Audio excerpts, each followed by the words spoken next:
Hey everyone, JK Whited here again with the Baseball Rebellion, and here to give you another mental marker video in the series. And first of all, let me just say thank you guys so much. The response to these videos has been great. And if you guys have any suggestions for a video or something that your player or yourself might be struggling with for me to add into this series, I would love to do that for you guys.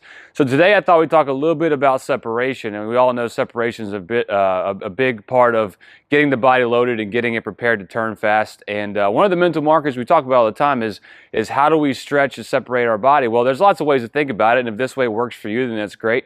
We want to think about taking the front hip and back elbow back away from the plate. Okay, so I tucked my shirt in like this so that you can kind of see the wrinkles in the shirt. And if you have a mirror at the house, it's really easy to do.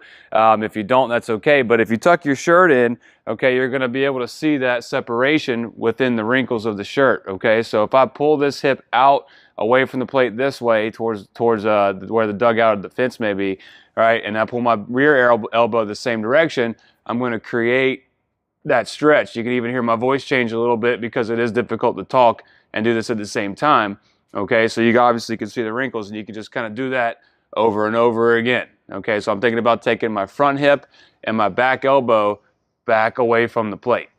Okay, now if we swing the camera over here to the side, if you have a wall that you can do this on, it's going to be very helpful because you can actually feel your hip on the wall and the back elbow on the wall at the same time. And you can do this, you know, in between at bats. Even you see some guys kind of do things like this from time to time. You see golfers do it all the time as well.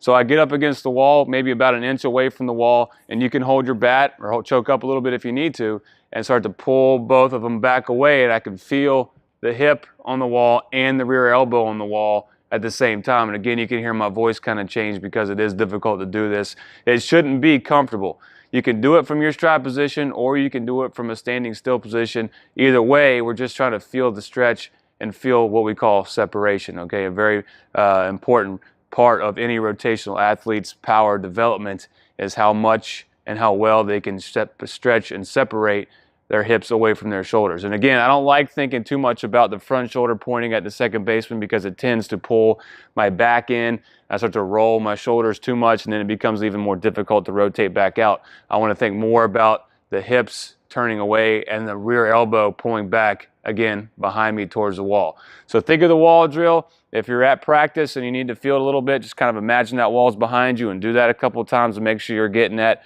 And hopefully some of your separation issues go away and you're going to feel that power develop pretty quickly. Thanks a lot, guys.